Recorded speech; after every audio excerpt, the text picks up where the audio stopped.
Okay, so Lenovo is a $40 billion global personal technology company. We've got 54,000 people, customers in 160 plus countries. We're a very complex business. We have Motorola in the roost. We separated by business groups. We've got a mobile business group, got a PC business group, an enterprise business group, and then we've got different geos. So we've got a very highly matrixed organization, which then means using technology to bring all of this together in a consistent, structured way becomes very important. And this is where I think programmatic and thinking of programmatic as a technology to bring this together becomes very important over time. It may not be there today, but it is going to get there. So if you think, this is not right, sorry.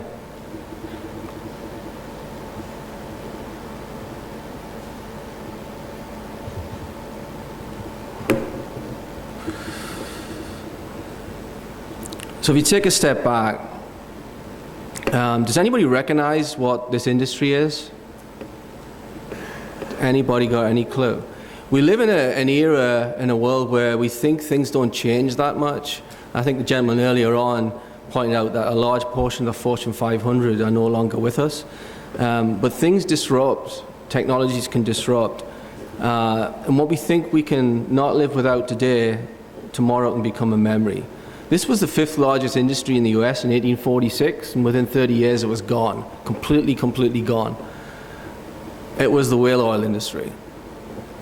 So that was powering the lights and everything in the US, and nobody believed it could disappear. It disappeared. I happen to believe that the way we're going with technology and how media is bought, that this will dramatically change a lot of things of how media is bought and pushed in front of users globally. It takes a pioneer to start the trend. I got a short video which we'll show you. First, of course, a leader needs the guts to stand alone and look ridiculous. But what he's doing is so simple, it's almost instructional.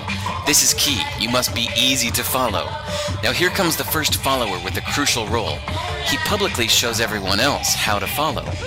Notice how the leader embraces him as an equal. So it's not about the leader anymore, it's about them, plural. Notice how he's calling to his friends to join in. So it takes guts to be a first follower. You stand out and you brave ridicule yourself. Being a first follower is an underappreciated form of leadership. The first follower transforms a lone nut into a leader. If the leader is the flint, the first follower is the spark that really makes the fire. Now here's the second follower. This is a turning point. It's proof the first has done well. Now it's not a lone nut and it's not 2 nuts. 3 is a crowd and a crowd is news. A movement must be public. Make sure outsiders see more than just the leader. Everyone needs to see the followers because new followers emulate followers, not the leader. Now here come 2 more people, then 3 more immediately. Now we've got momentum. This is the tipping point and now we have a movement. As more people jump in, it's no longer risky. If they were on the fence before, there's no reason not to join in now. They won't stand out, they won't be ridiculed, and they will be part of the in crowd if they hurry. And over the next minute you'll see the rest who prefer to stay part of the crowd, because eventually they'd be ridiculed for not joining. And ladies and gentlemen, that is how a movement is made. So let's recap what we've learned. If you are a version of the shirtless dancing guy, all alone, remember the importance of nurturing your first few followers as equals, making everything clearly about the movement, not you. Be public, be easy to follow. But the biggest lesson here, did you catch it? Leadership is overglorified. Yes, it started with the shirtless guy, and he'll get all the credit, but you saw what really happened. It was the first follower that transformed a lone nut into a leader. There's no movement without the first follower. See, we're told that we all need to be leaders, but that would be really ineffective.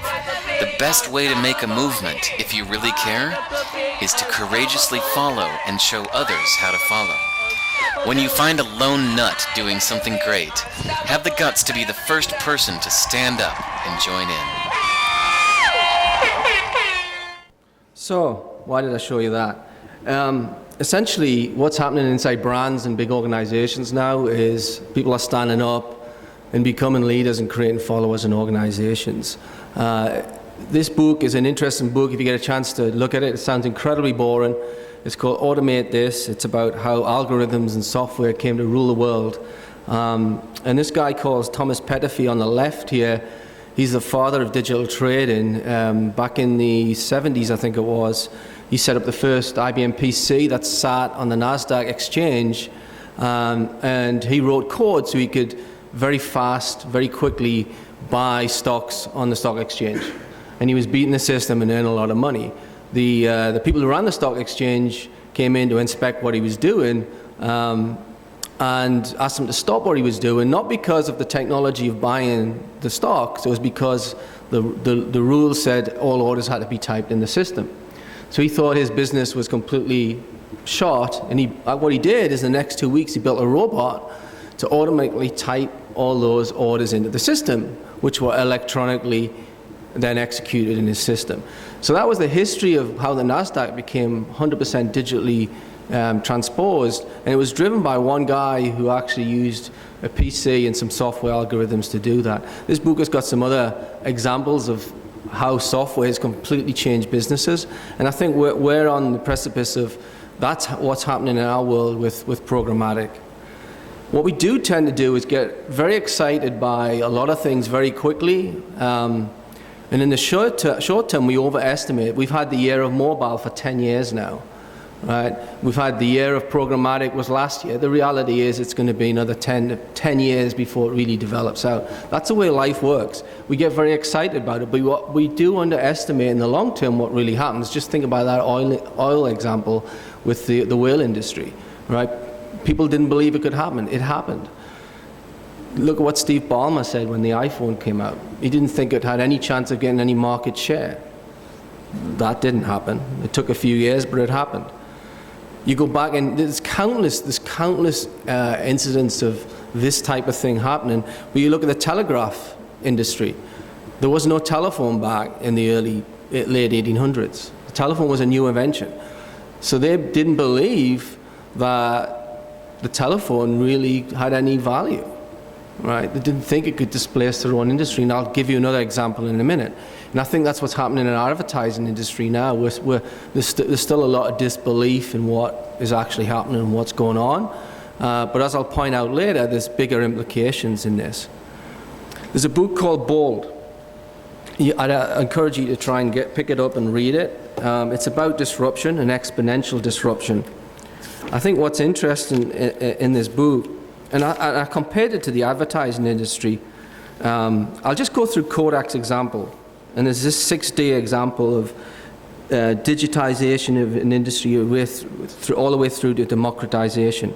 But Kodak was a $30 billion company in 1976, $30 billion. What happened was the industry was digitized on the back of film storage. So the first thing that happened was you could store film digitally. That was the first thing that caused their business to destabilize.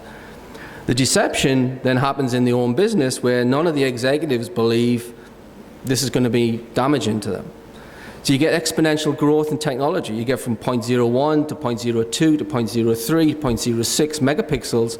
More and more storage capability begins to appear. And the executives don't want to know what's really happening and don't change their business accordingly. The next disruption that came along is a digital camera. So you take the digital storage and you take the camera, combine the two, and all of a sudden you've got a device that can do everything that you need it to do. Then the business gets demonetized. So you got the digital camera, you got the storage, and people stop buying film. There's no film business anymore. And then the whole business gets dematerialized because the smartphone in 2008, which is really the iPhone that drove this, causes the digital camera business to completely dematerialize. In 1976, Kodak had 85% of the camera business. By 2008, 1 year after the iPhone launch, the market was gone and it went out of business. So the last stage is democratization, where physical objects are turned into digital objects, and then you get such a high volume, the price of it goes to zero. Now think about what that means. In the digital world, you had Instagram, sharing of photographs, all of that became easily available, and the price of all of this went to zero. So the Kodak business disappeared. So if you turn to the advertising business, and this is just me putting this on this template, the digitization of the industry is technology that allows ads to be served online across a broad spectrum of media and devices. And that doesn't have to be just a mobile phone, it could be many other things, and I'll talk a little bit about that later. You get deception. You get big media companies and agencies aren't too worried about digital. I've been in this business about 8 years. I started as a product marketer. I've done all sorts of jobs. I'm not a media guy by background. But I can tell you that nobody was worried about the digital business 5-6 years ago. Then you get disruption. Online keeps growing as a larger and larger business. The UK online is 50% of all media. And it's driven by changes in media habits. I got a son. He doesn't even watch television anymore. He Chromecasts things from his devices onto a TV. So he doesn't watch the things that come through the TV. And then it becomes dematerialized. Ad buying is then done through software. You've heard today about platforms and ways of buying media through software. And then the last stage is democratization. Anyone can do this from a terminal. So if anyone can do it from a terminal, then agency business has to change. Brands, manufacturers business has to change of how you deal with this and how you handle it. And we know change is coming. But it takes time. We think the CD business and the book business all changed overnight, but it took about 10 years for these businesses to go from X billion to a third of the size of they were before. And industries forget what business they're in. Kodak was in the convenience business. It wasn't in the photography business. It was making convenient to share images and pictures. Blockbuster was in the business of bringing entertainment to the masses. It wasn't in the business of physical stores and video cassette tapes and sending those out. But it stuck to those things because it forgot what its business was. Its business was getting content in front of the audience. And it got displaced by a red box, and it got displaced by Netflix and various other things. So change is coming, and the hard thing is for companies to adapt to that change. And if you look, history repeats. Massive inventory drives automation. If you look at the online business, it's just so much inventory. I'll come back to that a little later before I take you through some case studies of our own work. But if you just look at just one example of these, if you look at Sabre, and this, you get the same thing, same patterns happening in industry after industry. Sabre is used by 350,000 travel agents today around the world, 400 airlines, 100,000 hotels, 25 car rental brands, 50 rail providers and 14 cruise lines. And they can search, price, book, and ticket travel services for many companies. Doesn't that sound a little bit like what we should be doing in the media business, in the digital business?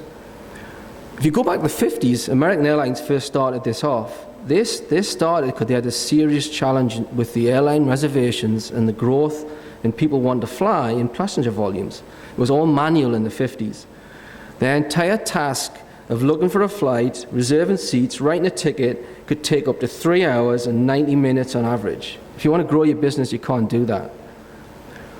They built the first experimental system in 1960, but it was 1976 before it went to travel agents.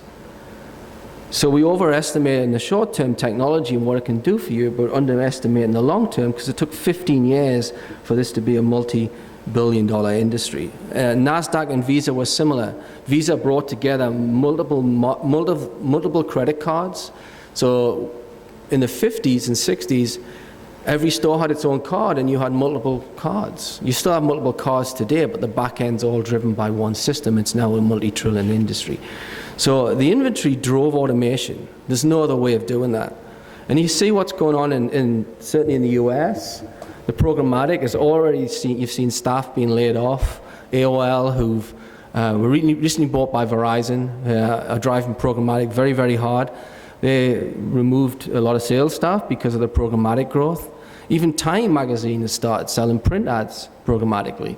So these are the seeds of change that's even happening in some of these traditional business where the digitization is causing media to be bought digitally across everything. So let's move on to the pragmatic shift. I put together a chart from Magna Global. I couldn't see India on these charts. I I'm sure the market here is going to dramatically change as you digitize, and I think there's probably a reason for that. But this is probably one of the fastest growth areas of media buying right now, and it's probably going to grow even faster. This underestimates, in my view, what's going to happen with television, because more and more TV is going to move to programmatic buying, so ads can be served up sequentially or to individual users. So the TV impact is going to be probably even bigger on this.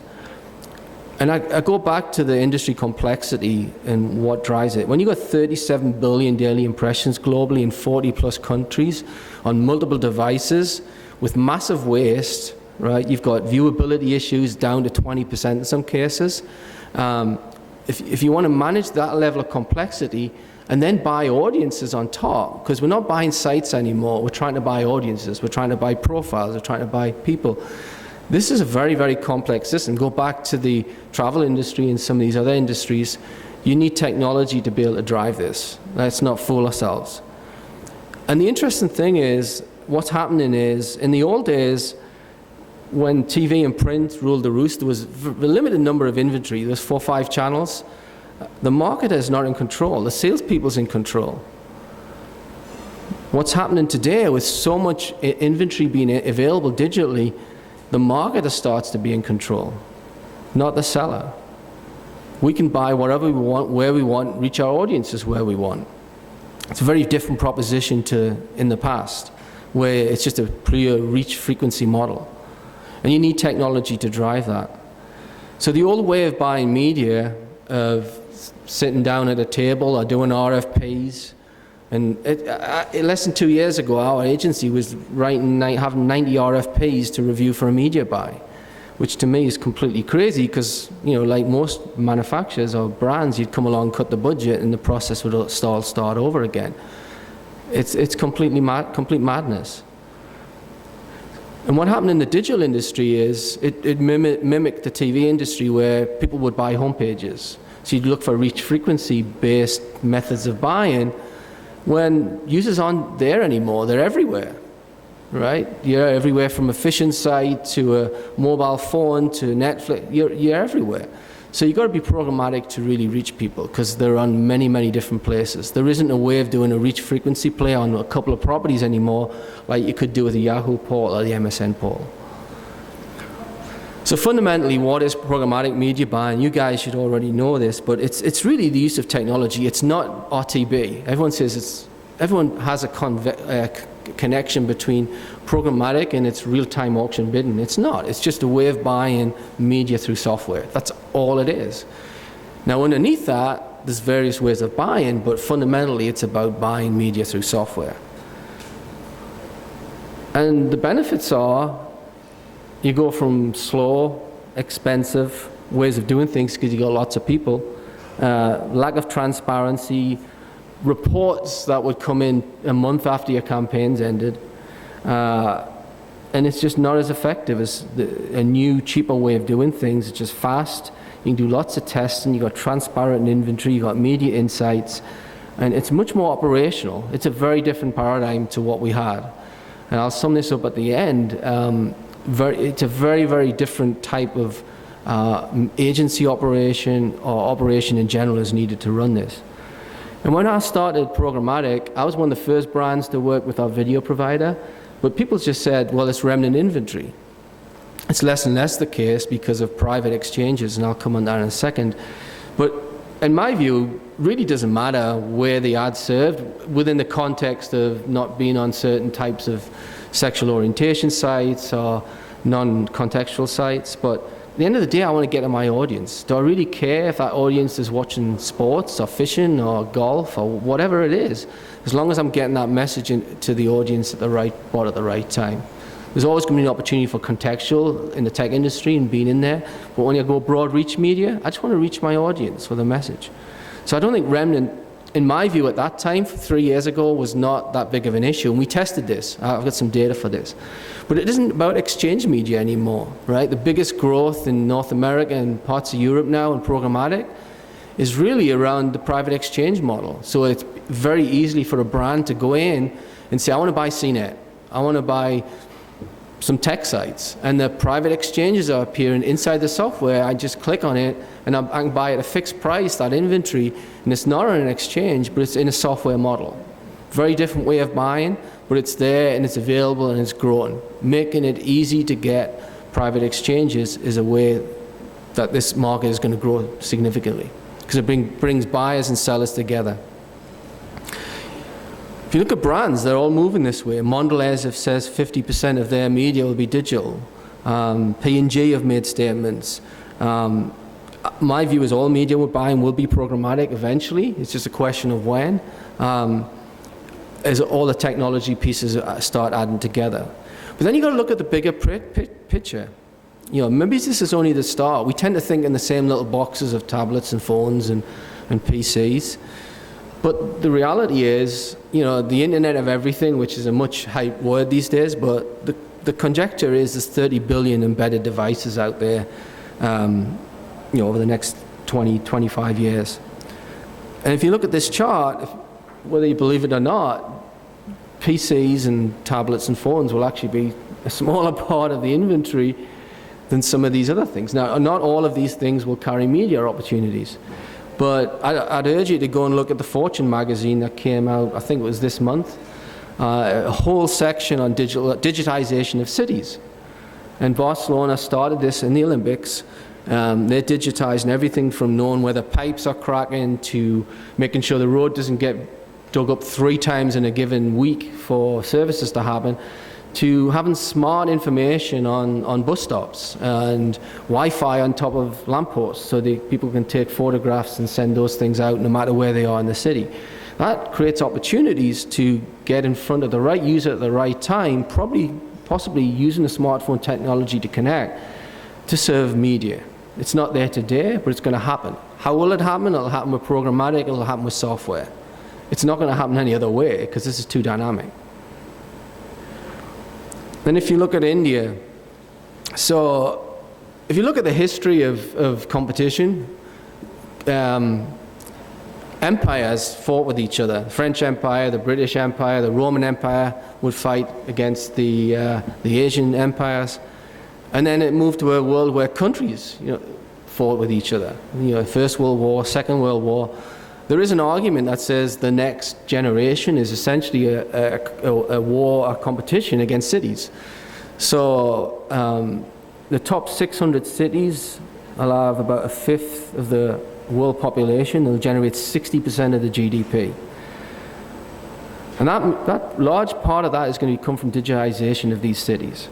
And in India, I know there's current moves to start moving towards more high-tech infrastructure.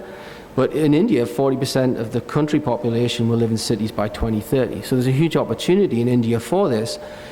And the winners will be the cities that get connected. If you look at Cisco's growth and all of these networking companies, it's all directly correlated to more and more people being connected, businesses connected, consumers being connected, as drove the revenue growth. So this is the next wave of connectivity. It'll be the city connectivity driving the online connectivity, which drives media opportunities. You'll see on the right-hand side there, I think this is from McKinsey, India is one of the more hardest countries to get on the internet right now compared to other countries. So this is something I'm sure is going to be solved, but it will be essential to drive the new economy. So let me take you through a brand view from a programmatic media, what we did and some of the results we've got from some of our tests and some of our strategy. We have a saying, it's not what you buy, it's what you build. And what do we mean by that? If you look at our media approach, we separate our media into 2 buckets. We have design media and foundational media. And the design media is created. We have an NFL sponsorship, but we're encouraging our geographies to think more of our agency partners as partners in building content and media packages. So in the NFL, we work with The Onion. I think they're working with other suppliers on YouTube right now to design whole packages of content and media which we can distribute more broadly than the areas that we're on. The foundational media is the programmatic stuff.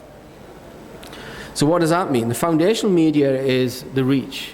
This is where we'll take some of that design media and move it over to the foundational media and look for programmatic reach. So we're getting content built through traditional means, we're getting content built through non-traditional means, and we've even used crowdsourcing, and I'll show you at the end what we've done with that. But we separate this media into 2 pieces. So we're not using reach media. The agency doesn't think of reach media as something that's negotiated. It's something that sits in the programmatic world, and even the direct purchases start sitting inside the software that we've got. So that's a media approach we're running with. We started with a global marketing agreement with T-Mobile, which is our video provider.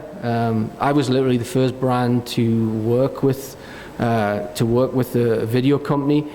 We did this. Lenovo was not a well-known brand globally. It's more well-known now than it was a few years ago.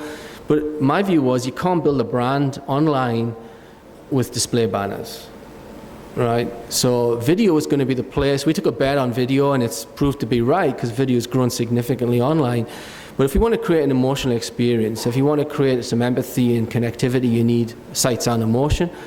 And we want to do that at the lowest cost possible and reaching the right audience. So we started a programmatic operation and started driving that out globally. We started thinking of it as a platform stack. Our video buy-in is almost in every geography in the world right now. India is not an area we've actually done this in, one of the reasons why I'm here. And Japan is actually just starting off. But almost every other region is doing programmatic video in different ways and being very advanced in it. We've actually brought other partners into it. We have this platform stack approach. So I think of, if you think of a large company, they have an HR system, you have an account system, you have a finance system. Well, where's marketing in this? They don't have anything. I think of programmatic and the platforms and the technologies, essentially, it's an IT system for marketing to be accountable. And that's where we're moving to, is whether it's the way we're doing it here or changes 2-3 years' time, these things will change. But the fact is, marketing is starting to be accountable because there is technology to start to drive that. So we've looked at measurement platforms. We've got safety platforms with Integral Ads who do ad verification and safety and viewability. Sprinklr's a social media buy platform and the organic posting platform. And Tube, we've got video, and then we use Adobe platform for search, predominantly through agencies. And then we do content such as eLateral, our content's on eLateral, and then Sprinklr, again, is used for organic social postings. So the benefits, if I can get more and more of our countries and geographies, and don't get me wrong, this is an easy thing to do, is to get all of our geos and countries all working on the same platforms and the same technology. But if I could just wave a magic wand and do it overnight, I would do it. I don't have that power. We don't work like that as an organization. But that's where we're headed to. So there's some questions you should ask as you go through this process. First of all, our e-com team would go one quarter to the next of working with black box vendors. They'd never be able to see the data or anything, what was happening, so they never got any learnings. They're constantly chasing the hamster, I call it the hamster wheel of chasing an E/R without any learnings inside of what they were doing.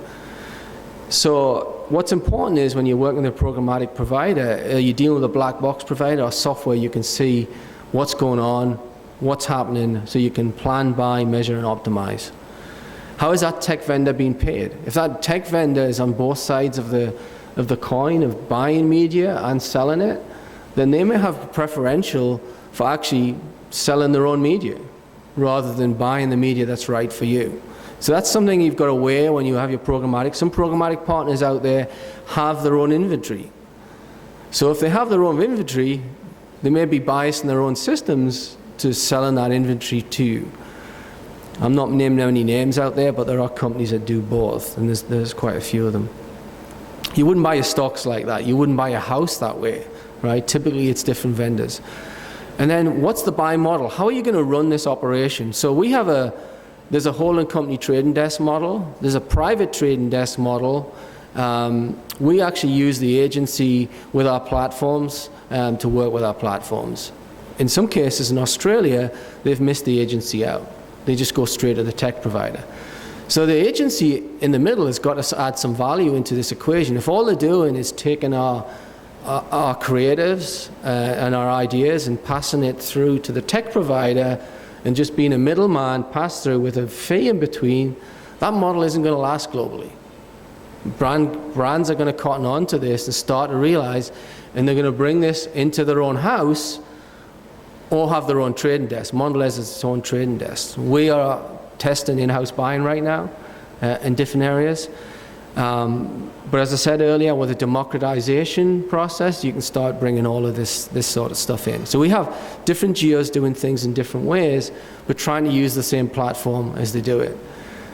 It's not all about bringing costs down. How you bring metrics and creative and your cost down is very important. And I'll talk about the creative process right at the end. Other people you're working with thinking about broad access to inventory, right? So Snapchat, we've got access to Instagram and Snapchat through our social media provider. They're in beta, right? They're in the beta tests of these. We get in. TwoMogul's looking at video in the US, bringing TV buying in. So is the company you're working with got the smarts to be looking for new inventory, new things that they're bringing in and on top of the market and growing the inventory? And then something that I think is important is 100% accountability can't sit just in the vendor system. There's got to be some third-party verification going on. And do they hook up to your DMP that you want to work with? Do they hook into third-party measurement systems, right?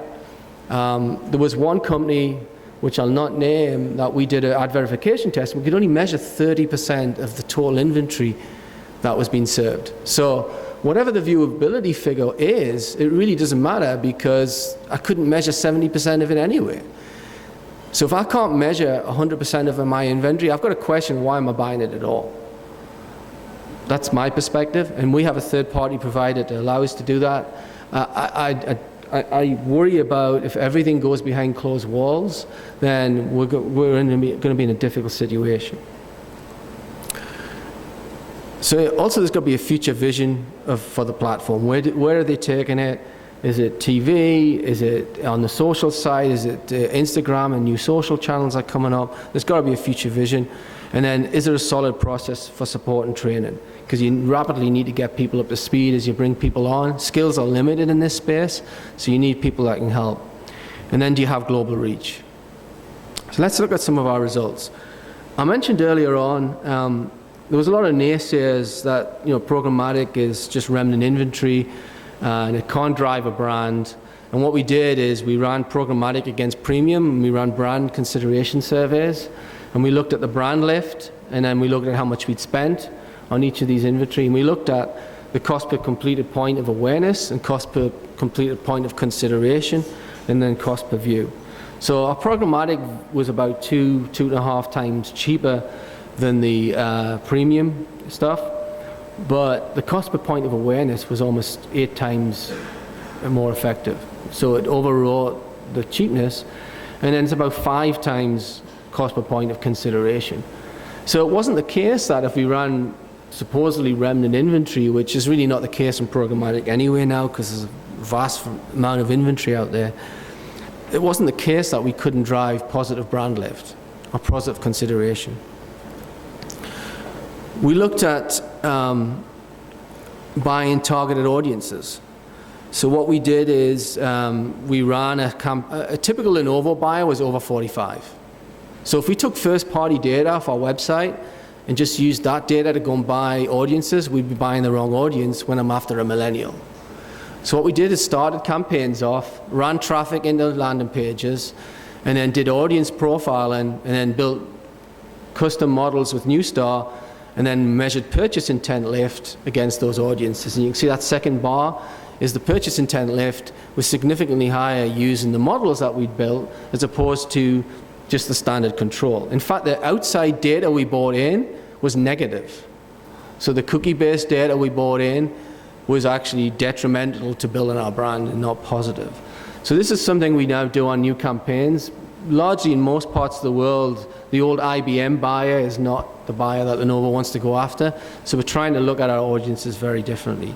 Australia ramped up their investment on video and programmatic 40 times in a year, and they did various tests throughout the year to do that.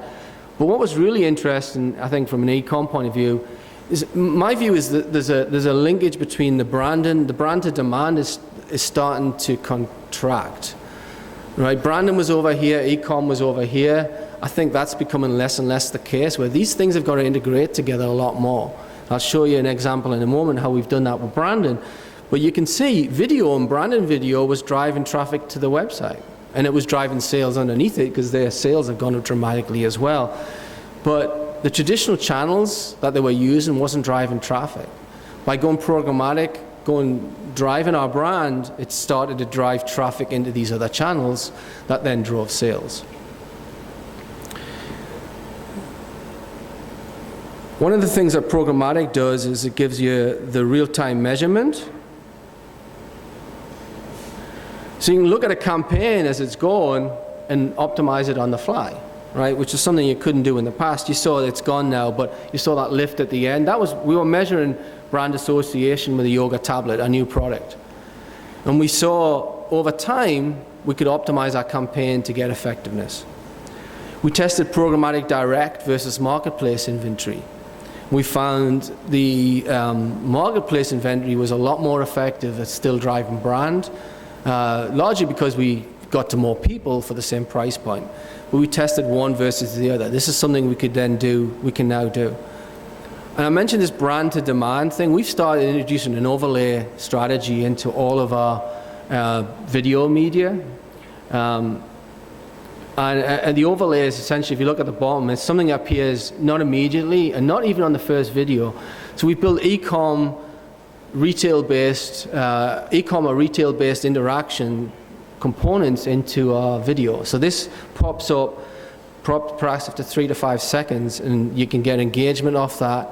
In the UK, we drove to retail or into e-com, and we got over 20% more brand lift using overlays as opposed to just using the standard videos.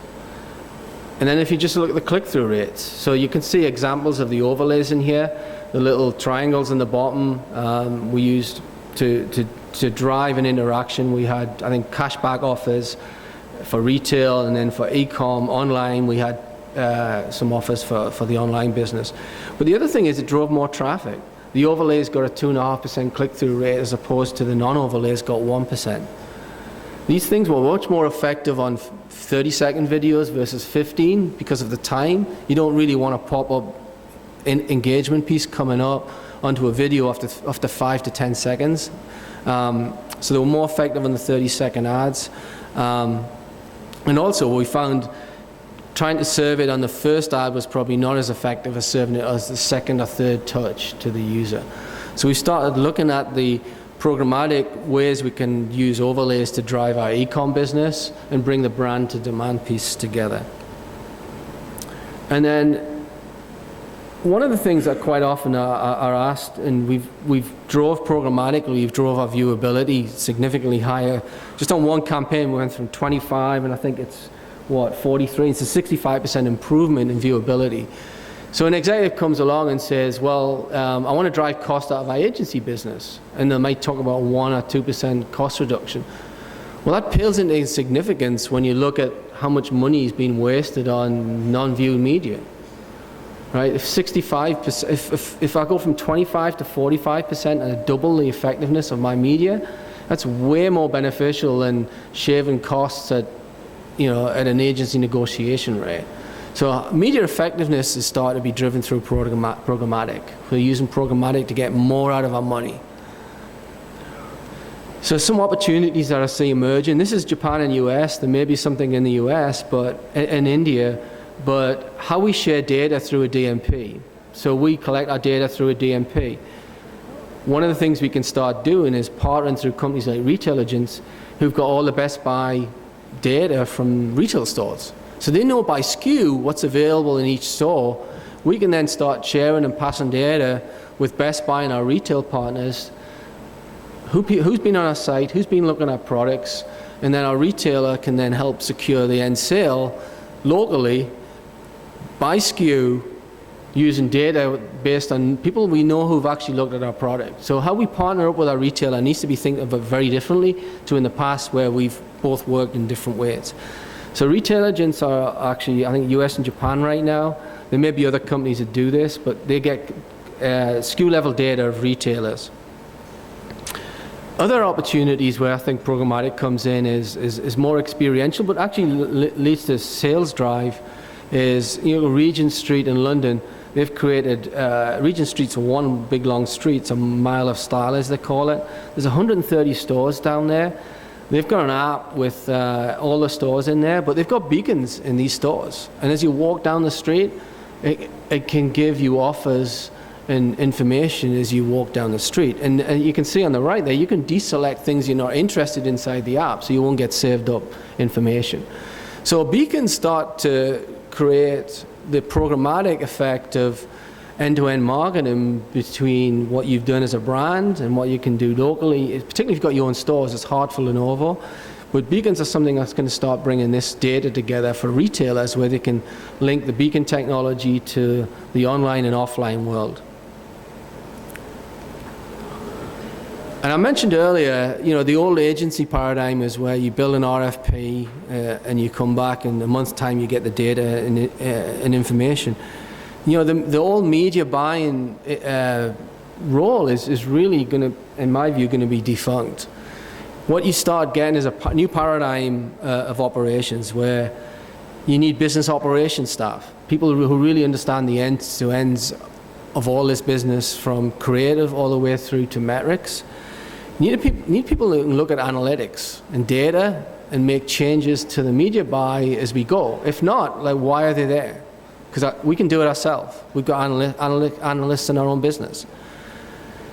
We need people who can reevaluate the role of partners in ourselves. So the creatives, the media, and the internal organization. How do we all work together and work together differently?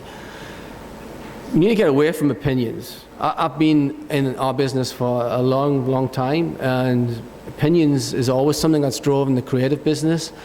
And to my mind, it's almost valueless, because the reality is you can test these things in seconds and know what works and what doesn't work. Why not go and do that? Why sit in a room and debate this stuff? Go and get the job done, test it, scale it, because you can test on a small scale. You can test against different audiences. And then audiences and data. This has got a long way to go globally. In different regions, in different countries, you've got different levels of data. But we're not buying sites, we're not buying TV programs, we're buying audiences. And mobile is going to help drive that discussion over time. That then brings this together even more so with creative, the right creative in the right place, the right audience with the right information. So it's really a dynamic merge of creative, media, and metrics is what is required. And programmatic brings all this lot together. Programmatic, you think, well, it's just there to drive media. Well, it's not. It's there to bring the metrics into the media and the creative into the media and the media and the metrics. It's all melding together. And it creates opportunities for brands and to be disruptive. We've been disruptive in what we've done. So we've looked at our creative process, and we've got a couple of things going on. I'll show you a little video in a second. One of the things we've done is we were very early going to the YouTubers and to third-party providers and doing media packages to get creative that we then push into our media. So that's one route where we can use our influencers and people who really understand the millennial audience to build creative for us, as opposed to us trying to build it in a traditional way. And the other thing is we've started looking at crowdsourcing. So Tongle is one company in the crowdsourcing business, and essentially it's a crowdsourcing way of actually building advertising or content that may be on your website or on YouTube. We're starting to think of it in terms of advertising. So the next step, what we're doing is, and it wasn't these pieces, but in the fall, we're actually going to put Tongle type crowdsourcing creative right up against the agency creative. We're going to run it, we're going to look at brand lift, we're going to look at all the things, and we'll look at the cost. How much did it cost us to build this, and what brand lift did it get us, versus this stuff, which is in the low thousands of dollars, opposed to triple-digit thousands of dollars. I'll just show you two clips of what we've done. I need to turn this on.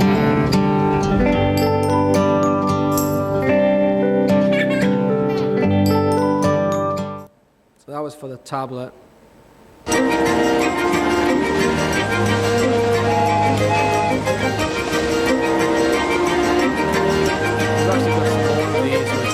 Friday presentation I'll put in here, but these are just very short pieces.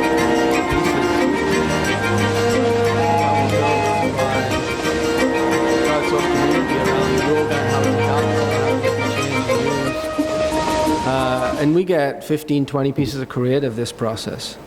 And we're using millennials to get the millennials, we're using millennials to create our marketing. So I've summed up, I think, our programmatic journey. Our programmatic journey is really just trying to get down and dirty and getting involved and becoming a leader, becoming a follower and bringing people on. I was the crazy guy who was dancing around in the middle of the field there, and I've brought other people in. My technique is I don't actually run it. I'll actually leave and let other people run the stuff, but it's getting that going. So I've been the leader to drive that. And we're still in the process of driving this globally. And we're in the midst of massive change, right? And it'll continue to change. And for brands, I think it's very different. The marketing technology piece is very important, and understanding at a brand level what works, what doesn't work, what we need to be working with our agency or on our own is going to be becoming more increasingly important. You're seeing that. One of the reasons why there's been such a rise in conferences like this, in the US, we were talking about this last night, the number of digital conferences in the US is just absolutely unbelievable. From content conferences to programmatic conferences, they've just flowered the last 2 to 3 years, and that's largely due to the complexity of the business that we're in. There's so much going on out there. The only way you're going to learn is to get out there and meet people and meet vendors and understand what's going on. And by meeting someone, that one sparks. People ask me, well, why did I come here? If I meet one thing in any conference I go to that I take back and use in my business, then it's of worth and value to me, right? I'd much rather do that than, go on LinkedIn and go on a phone, right? And have a telephone call. But if you look at, as a brand, this is a tongue-in-cheek of fun, but if you look at the history of this business, of media buying and brands and being courted, is you're going to lose all this. Right, the traditional way of buying media and being, taking the golf courses and all these other things are not going to be quite there anymore, because it's going to be bought through software. The robots and automatons are going to drive this. So it's a different paradigm. Anyway, that's what I wanted to take you through today. I wanted to take you through my approach to programmatic, how we're thinking about programmatic. We've got a long journey to go. And I think it's going to be a big deal in India, and it's a question of how do you want to get involved in it, how do you want to drive it, how do you want to get the brands that you connect with to get passionate and involved and interested in it. Thank you.